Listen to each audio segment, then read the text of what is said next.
Hello, everyone. If you like what I'm doing here, please consider subscribing, liking, and commenting. It would really help the channel out quite a bit. Thank you very much.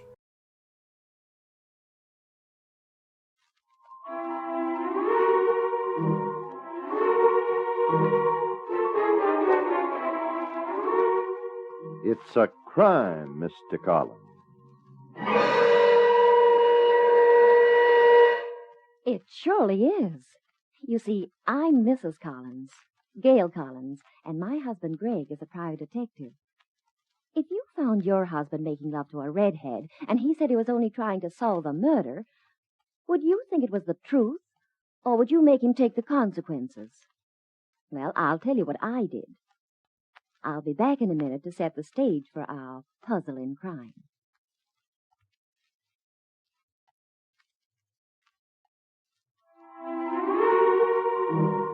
It's a crime, Mr. Collins. Now, Mrs. Collins, what did you start to tell us about finding your husband with a redhead? Her name was Julie Myers. Mm-hmm. Well, Greg and I knew nothing about the case when it began. Yeah? Julie and her boyfriend, Philip Cairns, had just stepped off a boat from Hong Kong. They were standing with their luggage on a dock in San Francisco, our hometown. It was a dismal, wet, very foggy night. Julie and Philip were looking for a taxi. There isn't a cab in sight, Julie. Oh, we've just got to find one, Phil. Darling, why don't you wait in that doorway? I'll go look for one. All right, but hurry. Why are you taking the box with you? Why don't you leave it here with the luggage? I'm taking no chances. Oh, well, hurry, Phil. I will. Taxi! Taxi! Oh, confound it. Julie, go back. Don't follow me. You'll get pneumonia. Is that you, Julie? I can't see a thing in this fog. I said, is that you, Julie? Who's there? No! Let go! Put down that knife! Oh!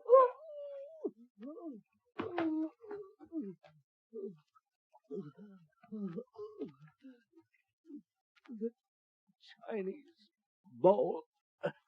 Someone must get the bowl to Mason's. The Chinese bowl.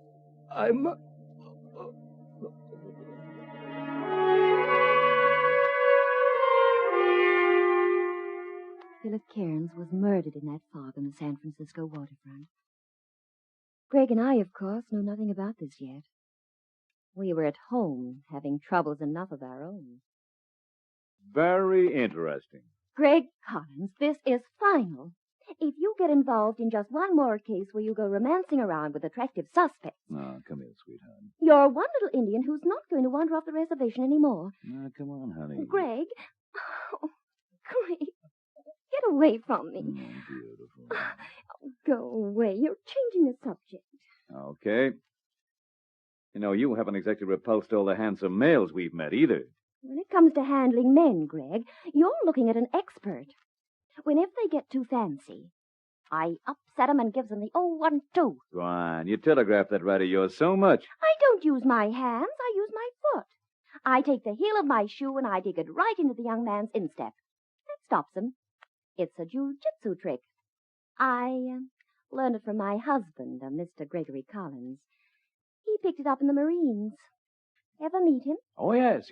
Charming. Of course, he does cast a roving eye at other women. That again. They're running some fine little choo-choo trains to Reno these days, and I've got mad money in my piggy bank. I'm warning you, Greg.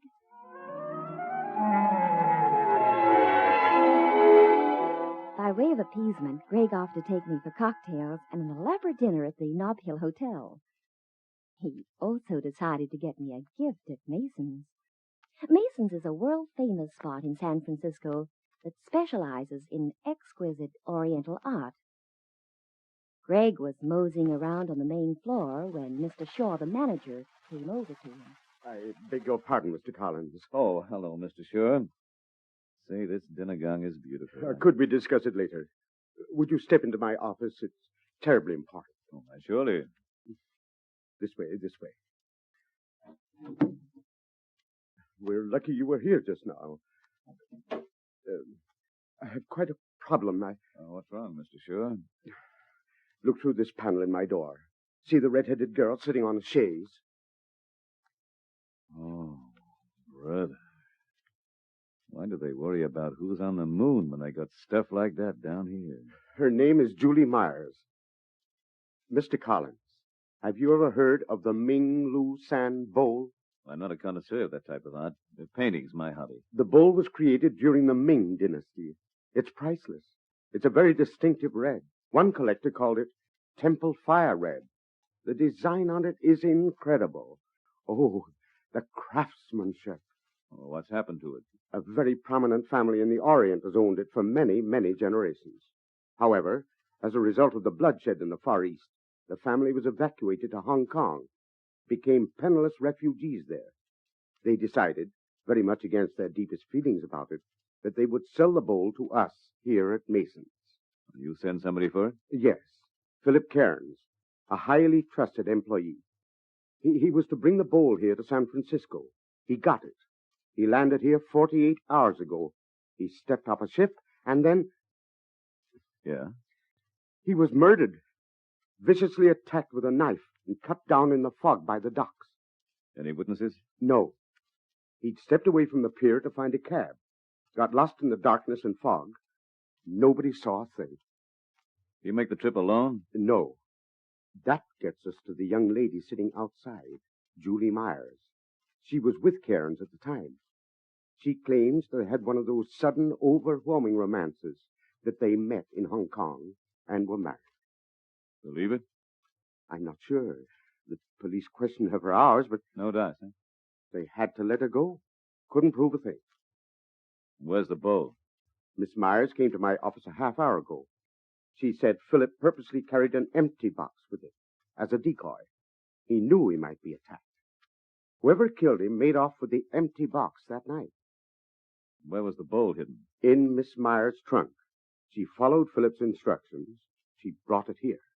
Is it here now? Look at this, Mr. Collins. The bowl in this box. Here. Oh, careful, careful. Oh, yeah. It's packed in shavings. Sawdust always gets on a man's suit. There we are. This is what Miss Meyer gave to me. A moderately good imitation of the Ming Lu San Bowl. Any more to the story? That's it. Now we cannot depend upon the police alone, Mr. Collins. We have too much at stake. We must employ our own man to investigate this. You've got to help us. Does Miss Myers know you've discovered the bowl is a fake? No. I told her there would be some formalities and asked her to wait. Mr. Shore. Yes? Tell Miss Myers everything's fine. Bid her good afternoon. You mean just let her go? That's right.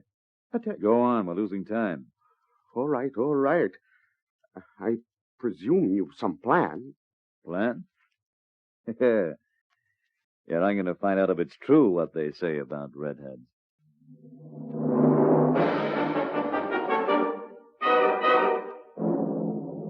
Redheads. Keep your ears pinned, friends. I'll be back in a minute with more of our story.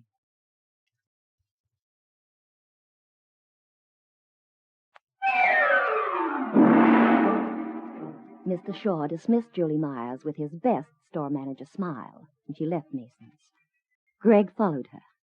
She sailed into the lobby of the Nob Hill Hotel and took the elevator to the roof, where the cocktail lounge has one of the loveliest views on earth. Julie sat down at a table by herself. Greg, meantime, took his old friend Marco, the head waiter, aside for a little chat. Marco, Yes, Mr. Collins. What shall I do for you? you know that girl who just sat down? The redhead? No. Do something for me about that girl? Certainly. What is it? Get fresh with her. Mr. Collins. No, nothing crude. Just be a nuisance. Mr. Collins, I've always been only too happy to cooperate with you, but this is unspeakable. It'll be worth $5 to you. Oh, it is unforgivable. Me, a man of my position, 10. going over to a guest and deliberately insulting her. Why, it is fantastic. 15. Why, I'm really surprised. The very idea. $20. Take it or leave it. I'll take it.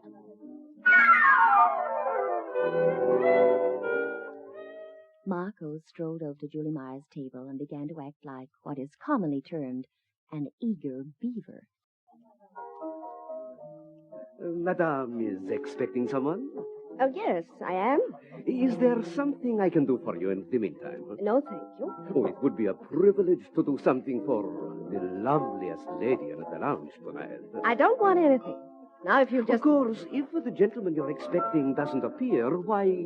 Why, what? I was just hoping, I am off duty soon. Get away from this Oh, table. don't say no, please. At least not right away. Perhaps If you don't get away from here, I'll... Excuse me, ma'am. I couldn't help but notice that Marco's been up to his old trick. Oh, Mr. Collins, Beat it, Marco. Leave the young lady alone. I don't know why the management lets you get away with this. You're always trying it. With every good-looking girl who comes here. Why, I said get going. Very well, just as you say. I was only... Why, thanks. Oh, that was nothing. Oh, don't go away. Oh, but Or sit down. Let's skip the formalities, Greg. That stunt you pulled with Marco so corny makes me think you're another detective. Aren't the police convinced yet that I couldn't have killed Philip Cairns? I don't work for the San Francisco police. Oh, then where are you from? Hernando's hideaway. What are you after, Greg? Well, if you'd tell me a little bit about yourself in Kansas, it'd save a lot of wear and tear in my shoe leather. I've told everyone the story. I met Philip in Hong Kong. Hope you're doing that. Entertaining. I used to sing in clubs in the States. I got mixed up with the wrong boys. Ended up in Hong Kong. And Philip Cairns met you in a club there. That's right. We fell in love. He asked me to go back to the States with him and marry him. You fell in love, huh? Big romantic deal, huh? Your would-be bridegroom has been dead for less than 3 days, so you're here, dressed like that, waiting to have highballs with a new boyfriend. You must have been so sorry when Cairns got knocked out. All right. So I'm not the sentimental type. Did Cairns tell you much about the Red Bull? I knew all about it.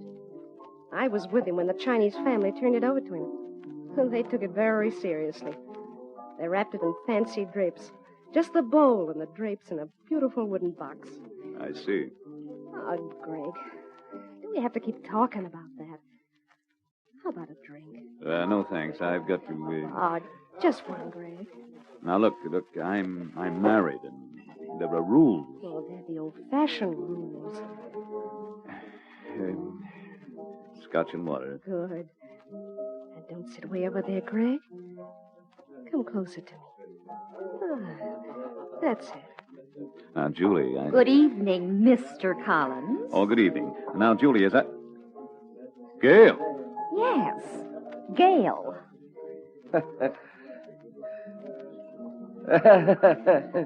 Pull yourself together, chum. I don't believe we've met. Oh, yes. Julie Myers. This is my wife, Gail. How do you do? I'm happy to... Oh. Won't you join us, Gail? Sit down. I'll order something. No, thank you. I'm going over to the bar. We did have an appointment, Greg. Never mind. Hey, Gail, come back here. Excuse me, Julie. Gail! Now, look, Gail, I can explain everything. This is a case. I'll have a drink by myself here at the bar. You go and enjoy yourself with your girlfriend. All right. Have it your way. Your wife seems rather upset. Yes, I'm sorry. She... Getting back to the Chinese bowl. What about the boyfriend you're waiting for? He hasn't shown up, and I'd like to meet him.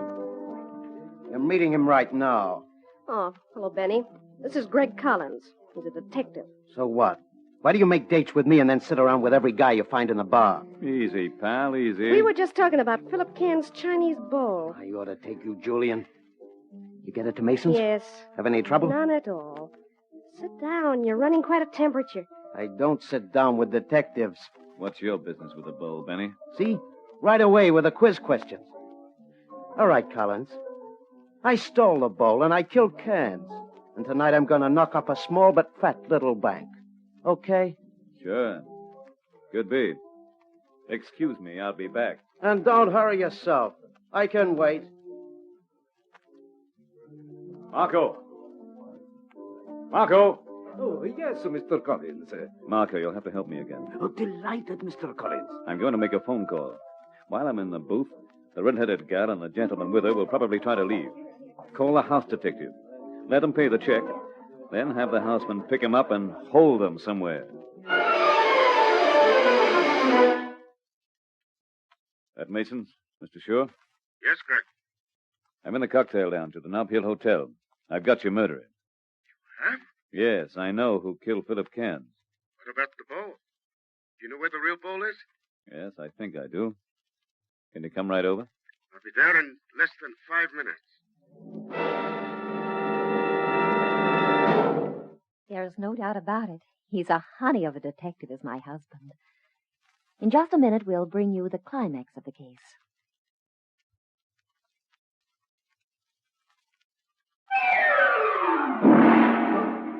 While Greg was in the phone booth, Julie and Benny left their table, paid the check very quickly, and then, at the elevator, Marco stopped them very graciously.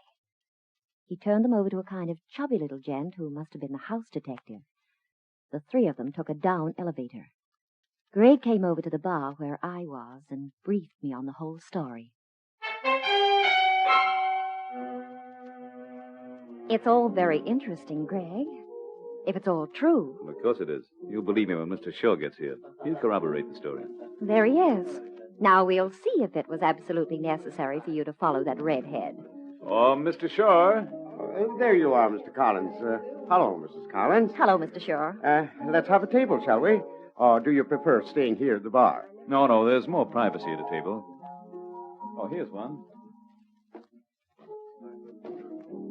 You okay, Gail? Yes, Greg. This is better, isn't it? Now, tell me, what have you found out? Have you sent for the police? Not yet. Well, what happened? I know who cut Philip Cairns' throat down at the docks. And I know who has the real bowl. Are you positive? Yeah.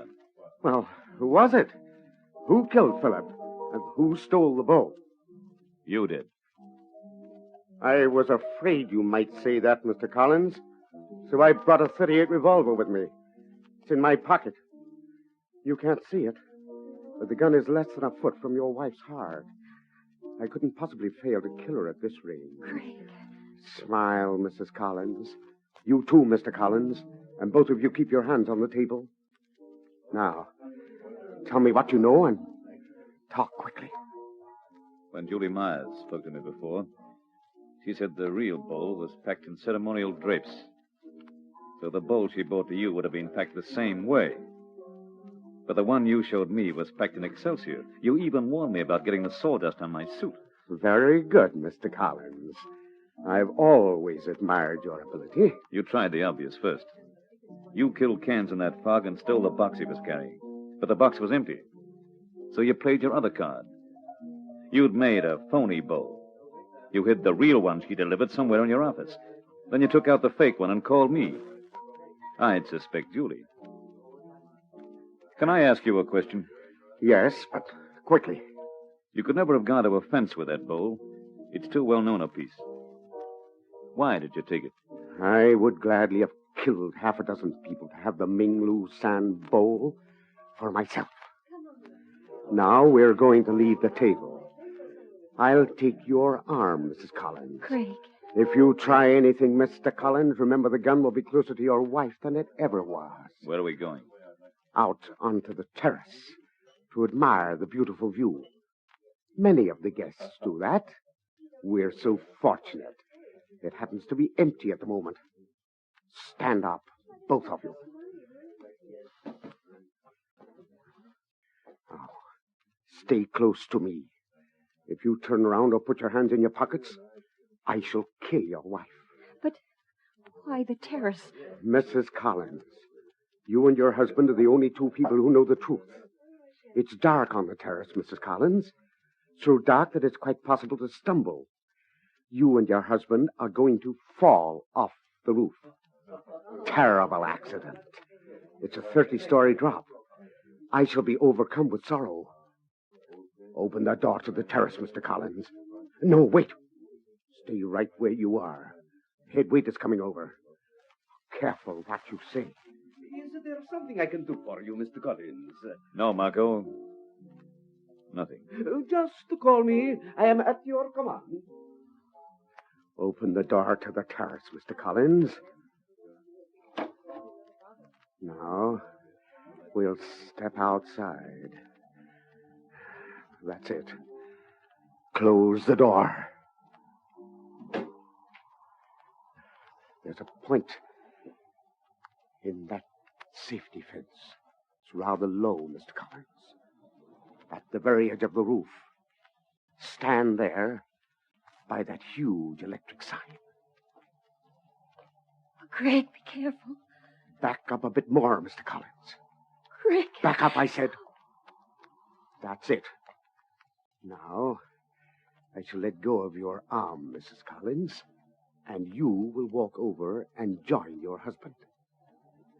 Oh, it's always so difficult for the police to prove that it wasn't an accident when people fall off a building. Go on, Mrs. Collins. Walk over to the edge. Don't stall, or I'll pull the trigger and... Oh, my foot! Good girl. I'll take it from here. Oh! Grab him, Greg. He'll fall off the roof. All right.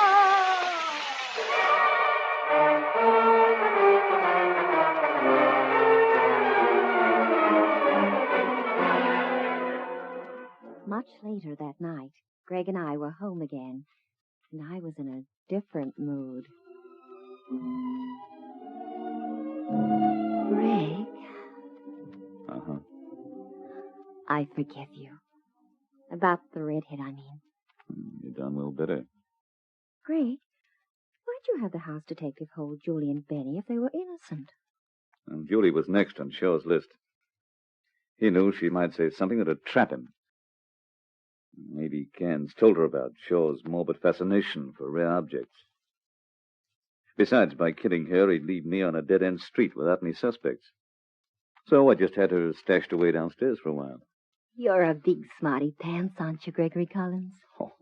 Oh, it was nothing really. I just did what any ordinary, everyday genius would do. I wasn't so bad either. That trick for handling wolves that I told you about came in mighty handy. See how I dug my heel into Shaw's instep? Saved us from falling off a 30-story building. Gail, I want to tell you something. Yes, Greg. Darling, Yes? Say it, Greg. Say it. I'm hungry. Oh, of all the unromantic... House for Strawberries Jubilee at the Cirque Room. Eat. Greg, if you had a choice, and you could never eat again, or never kiss me again, which would you choose? Come here.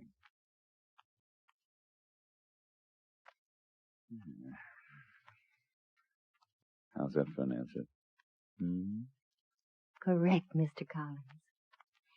Now, do you want to try for the jackpot question?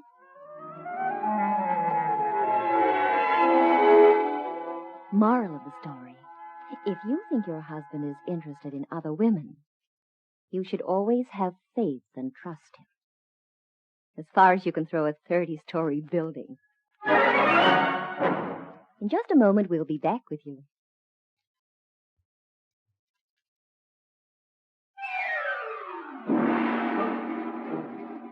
We hope you enjoyed our adventure, the Chinese bowl of Temple Fire Red. Be sure to visit us next time for another puzzle in murder. For where there is crime and romance, there you'll find Mr. And Mrs. Collins. It's a Crime, Mr. Collins was produced in the studios of Hector Crawford Productions by Dorothy Crawford.